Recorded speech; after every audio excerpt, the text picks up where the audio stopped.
Welcome everybody in another episode on What's Your Story, and today I have the pleasure of being with Gareth Taylor.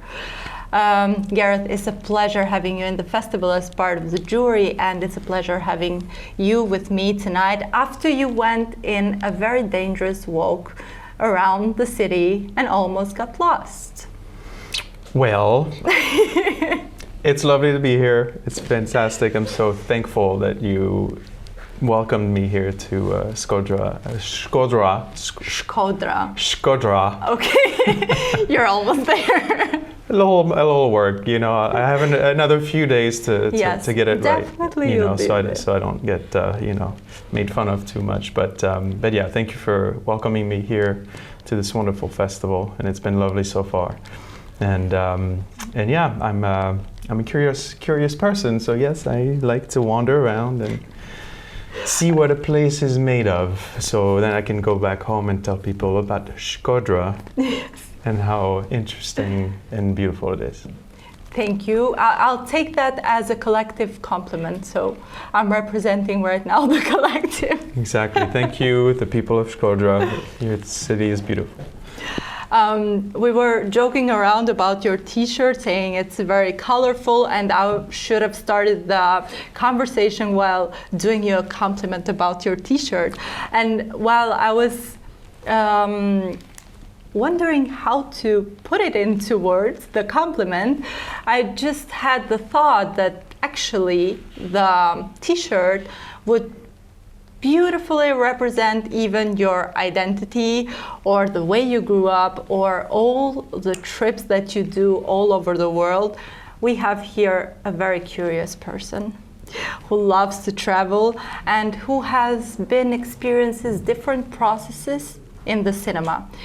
How it's like to grow up in a family with two parents from different communities, one from Switzerland and one from, you said, UK American, right? Yeah. My father was born in the UK and grew up in the United States, on the east coast of the United States. And my mother is 100% Swiss. So yeah, I grew up in a bilingual household. And my mother tongue being French, and I spoke it throughout my childhood with my mother. And when I was 9 years old, we went to the US to live for a year because my father was a professor.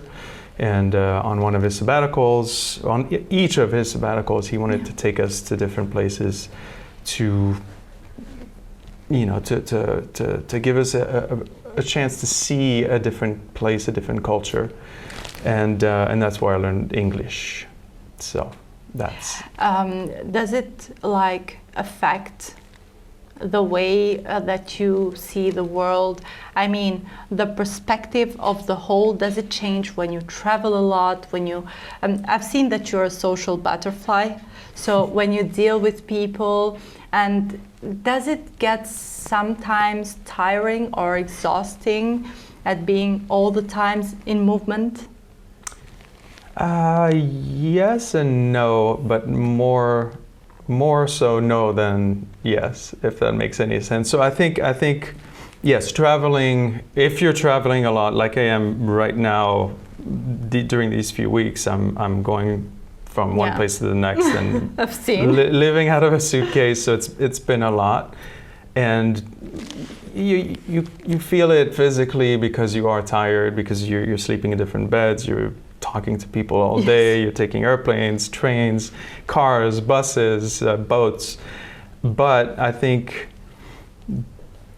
because you're taking in so much, and by the people you meet, by the new places you see, by the experiences you live, that's just energy that at least for me, it transforms into this, it replenishes me.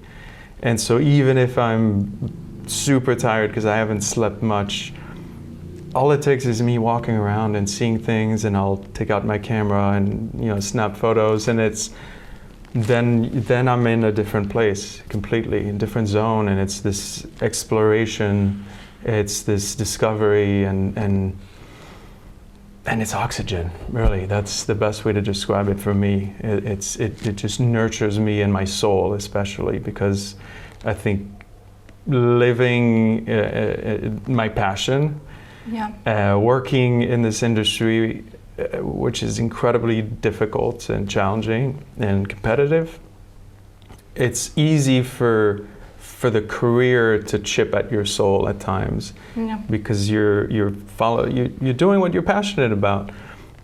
But because you're so passionate, anything that gets in the way that doesn't have anything to do with the art side of things. So if it's the business or just the bureaucracies that we are so not keen on. Exactly, and so that will affect you even more, because it's taking away that air that you want to give to art and to your passion. So it's almost like it's changing the percentage of oxygen in the air, and you have less of it. So again, going back to my experiences, when I meet people and when we share things, when I discover new places, it equalizes the oxygen, and then I feel good, I feel at peace, and I feel inspired. Well, you've been in the industry for many years now, and when I have conversations with people who have been in the industry, and I share my troubles, like, oh God, the bureaucracies or this or that, they're telling me, you haven't arrived at that point yet. Of course, we want to do something that's very passionate. We want to give it all. But all these stuff that we accumulate during the process and the time, do they actually change, or do we channel this passion like differently in ourselves? Like, do we need to find a way to clean up our energy in the process of the bureaucracies and everything? And what would that be? Like the movement, the travel, meeting people, being curious about things. I think that's what you actually do. But I think that there are also times when you are just tired and not having enough. Maybe it's not always about being strong, but even being courageous enough to go out and take a picture, if we want to put it that way. In those bad days, how do we get going? Yeah, no, that's a very good point. And I think what I found, and this took me many years, because of course when you get into it, you start your career and you're working and starting to learn a lot more and meeting people, and slowly but surely you feel like you're moving up. Your entire focus is just on that, and your measure of success is only gauged by what you think is the only thing important in your life, which is your passion, your career, and your love for what you do. And you know, now that I've been in it for long enough, and I've been hurt enough, and I've been steered left and right, and struggling to stay on that same path by making sure that I still commit to the projects that I want to do. Because it's easy to be taken off course, because we all have to make a living. Of course. And so you can't just do exactly what you want, and that's one thing you have to learn along the way, of course. And then, but with that said, when you do one project after the next that you're not really into, you start to wonder, you start to lose focus, because you start to lose also some of that passion, and that's when you burn out. And that happens to everybody, and sometimes multiple times. I know it's happened to me multiple times throughout my career, where I feel completely burnt out. I feel like my career has completely plateaued, and it's just, and that's when you kind of feel lost. Is where do I go? And it's like being at sea, and you just don't see where land is, and you're looking around and wondering, okay, how do I orient myself? And that's when you have to hope that the skies are clear and you can see the sun, and you can start to, focus on, okay, so if it's here, I know I have to go in this direction. But without going on too many tangents, I think the most important thing that I've learned, and this is fairly recent, is that my success as a human being is not tied to my career. And that was the epiphany that I needed to free myself from all the pressure that I'd put on myself, to be a successful person, to be a respectable filmmaker, and it's because, of course, like so many other human beings, we look to other people. We always compare ourselves to others, and we know intellectually, because we're told that that's not the way you should. That's not the way you should be living life, by comparing. But it's virtually impossible. Especially in this world with social media, it's in your face. Exactly. And when I was preparing myself for the festival, I couldn't help but think, we live in a very frenetic society.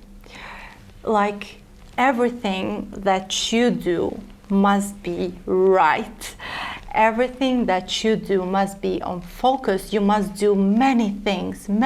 Like, you do this project, then you do that, then you do that, and it's never enough.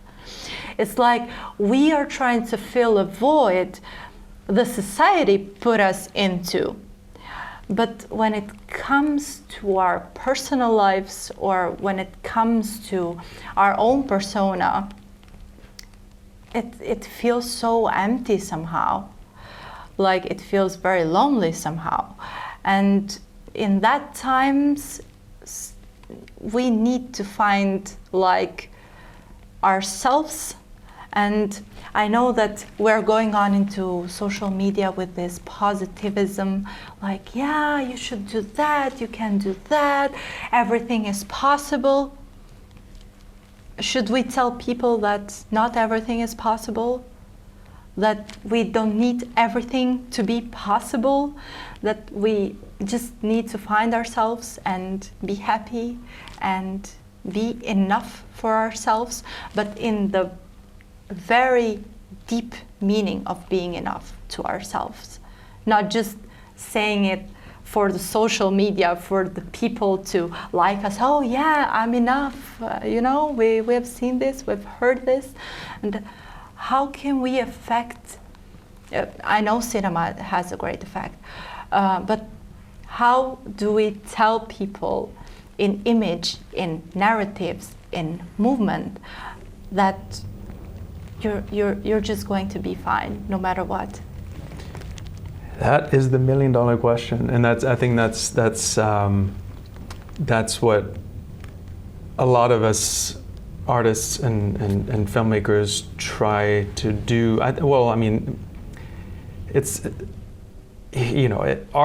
encapsulates life, and art exists because we need to express something. Artists started painting, walls of a cavern because they wanted to communicate, and that's the essence of art. I think is communication, and communicating. It could be just simple communicating information. Yes. Communicating emotions, communicating feelings, and really trying to connect with people. That's the. The first, when I started, even before my career, I was a screenwriter, and I remember one of the first terms that I was told by a professor was you need to connect with your audience, and that's always stuck with me. At the time, I didn't quite understand it just yet because I was very young. And when you're young, you can take in information, but it doesn't mean you can necessarily apply it. And I think going back to what you were saying, how do we tell people how to be? I think the answer is simple. We and it's hard to say this, and to admit it, but we can't tell people because people have to learn on their own. Because as I said, I've gone through so many stages in my life, both in my career and personally. A lot of challenges, a lot of ups and downs.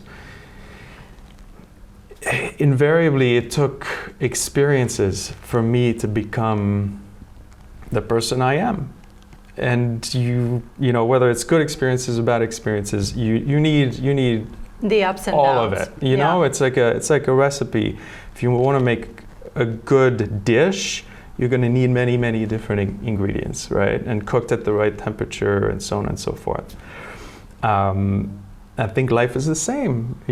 To become a whole human, you need all these different ingredients. Of course.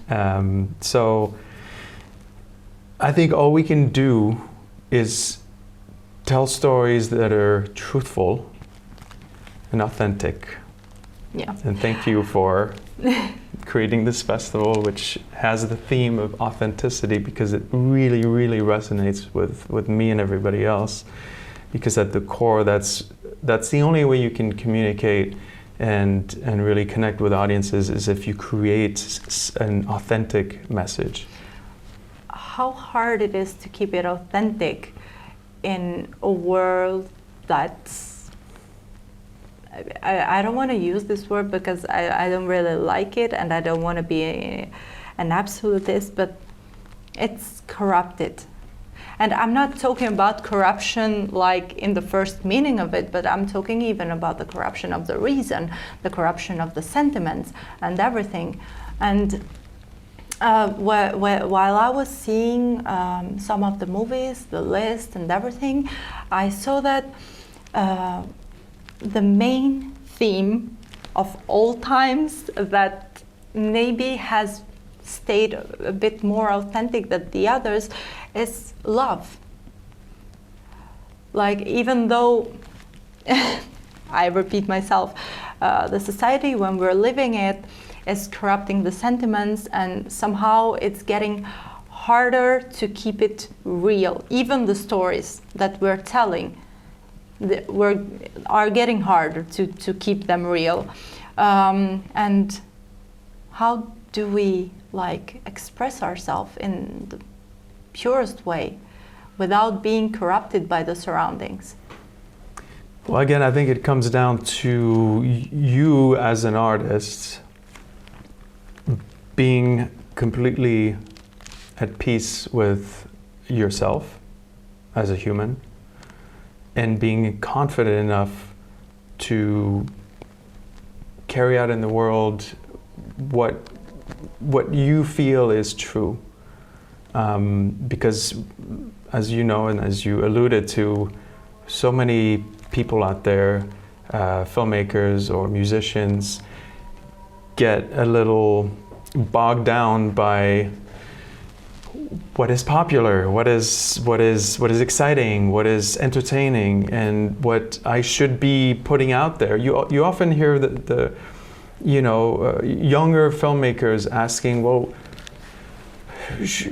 or even saying, I just want to make a film for people to enjoy. I really want to, or they'll tell you need to make a film for a specific audience, and then you've lost it, because that's not it. It may work for a little slice of the audience that maybe are just looking for maybe something a little more superficial or escapist or whatnot.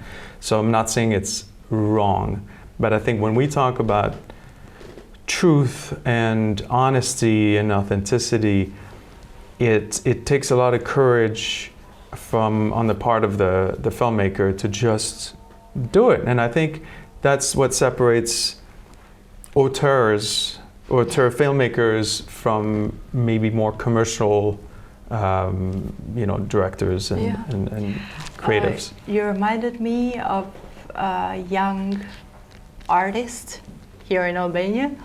I was talking to him a few days ago, and he said to me, "You know what I want to do? I want to do a revolutionary movie." And I was like, "What do you mean with revolutionary?" Is it possible nowadays to have a revolutionary movie with all the technology and AI and everything that has been around? Well, I think we won't know until it happens.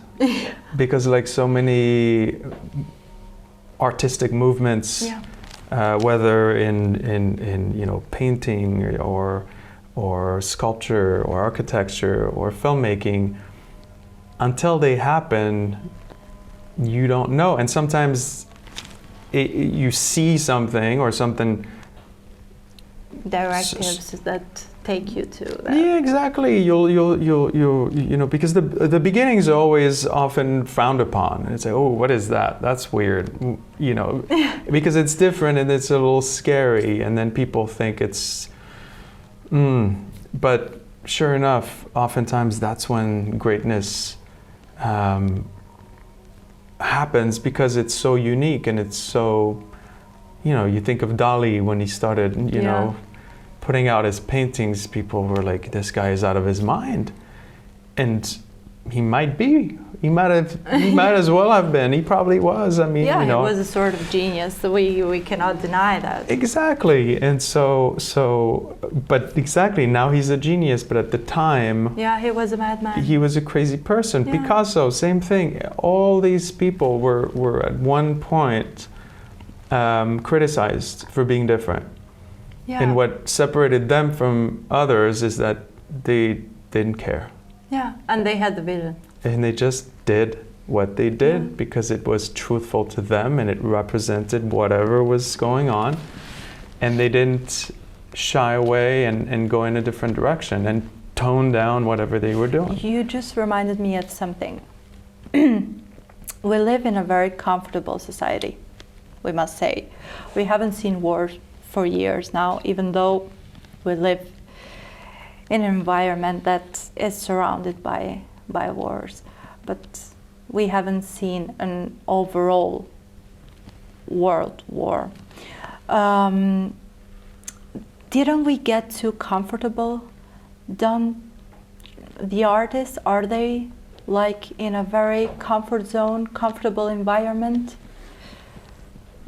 Very much so. I think we all are very comfortable as humans, and because we have everything right here. Does this help actually the art? I don't think so. I don't. It's hard to make a broad statement about this. Yeah, of course. But we do know that through hardship comes incredible art. We know that from history, or literature. Or when people are hurting, they need to express, and they need to share. Now, being comfortable, I think, makes us a little more passive, and we take things for granted. I sometimes I'll hop in the shower. And I'll think to myself, I can just turn this knob and there's water coming down on me. But I've traveled to many places in the world where that's not the case. You have to go to, outside on the street and there's maybe one faucet for the block. And you have to go fill up some buckets of water. Yeah. And then you can take it back and then you'll take a shower. But you're not going to take a shower, you're going to worship this bucket of water, which is only so much water, and that's what that's your ration to wash yourself. Unless you want to go back and forth to the street, but I don't, that's a bit complicated and time consuming. Yeah. So I think these things just teach you to be more appreciative and to really be grateful for the little things. And because I think we really, like you said, because we're so comfortable and because everything is just there, and we have phones that have all the information. Yeah. We're not working very hard to find out about things, to get information, or to But is this information actually helping us or killing our curiosity? Well, I think because it's making it so easy to obtain information, to talk to someone, to do this, to do that, then we're not as motivated to go to the library, for example, and to ask the librarian, hey, I'm looking for this type of book, what section should I go and look? And then you go and you look and you take the time and you take a few books, you open them up, you read a few paragraphs, and then eventually you'll find what you're looking for. It might take a lot longer than it does by looking at your phone, but guess what happened? You walked out of your house, you moved through an environment. While doing that, you saw things. You saw other people, you heard sounds, you smelled things that were in the area. It might have rained and you felt. So what I'm saying is your senses are being activated while you're doing that. And that's just going to the library. Once you walk in, you talk to the librarian. So you're having a conversation, you're having an exchange with a human, and then you go and on your own look for something, but while you're looking for one thing, you're discovering other little things that might be of interest for later. So you've gone through a whole experience, sensorial experience and physical experience. Instead of being at your computer, slouching, which is bad for your back, it's bad for your neck. Yeah. Speaking of, I'm going to assume a better posture. Let's stretch. But I think that's what is lost, yes, because I think through the journey of going to find that book, you're going to find inspiration if you're open to receiving it. Whereas if you're just on your phone or your computer, all you're doing is, it's a two-dimensional experience, and you can easily be distracted and end up spending the exact same amount of time that you would have doing the physical experience, because you saw a little thing pop up and I'm going to read about this, or I'm going to be reading about that. And in the end, I think you've lost an opportunity to have an experience. And I think life is all about experiences. And it goes back to what you were saying earlier about the travels and what that does to a person, and feeding that soul, which we need that energy. Last question, since I think the time is running out. It's always nice to talk about these topics with people who have the experience, but as well at the same time with people you share the same passion, because I think that we all have the same worries about where the world is going, about where art is going. And we, of course, made technology an antagonist of our conversation, but it's not. We appreciate that we have the fact that we have a camera is great, because we can share, we can reproduce and everything. But at the same time, of course, it's something that makes us very, the technology makes us very lazy, and it takes out a bit of us. What would be a piece of advice to the young directors that you would give, being for so many years in the industry? Well, I think you made the point that yes, we have stigmatized technology, but we do have to admit that it is very very helpful as well. And social media, all the negative aside, it allows us to connect also. Yeah. But I think, you know, I think the main thing for me, and it's a simple thing, but because again, and it goes back to what I was saying earlier and about my experience and my journey. Of course. And I think as a young filmmaker, what you should focus on is looking at the world around you more than anything. Because I've been lucky to travel. Not everybody can travel, but you can walk out of your house and you can look around, you can listen, you can go to a street corner, just stand there and just look at the life. Look at people walking by or riding their bikes or just seeing where the sun is and how it's affecting, you know, the light on one side of the street versus another, looking at the shadows, looking at the brighter sides, or how light bounces all around, because the only reason we see is because light is being reflected off of surfaces. And we're lucky enough to have brains that can interpret all that light. But I think it's, you know, the basics of cinema is light and motion. So if you are understanding of how these things work in the real world, then you're setting yourself up to have a better sense of how to place these things onto your screen and into your frame. And then again, by observing people, you'll see mannerisms, and it'll inform you on how people are. And then that is helpful talking with actors, for example, in building characters. And if you're writing, then the world is what you write about, and you within that world. So I think it's really just living and growing as a human being. That's the best thing you can do for yourself as an artist. So this said, be present, be light. We will meet up tomorrow in another episode. Thank you, Gareth, so You're much welcome. for being here. Thank you very much for having me. Good job.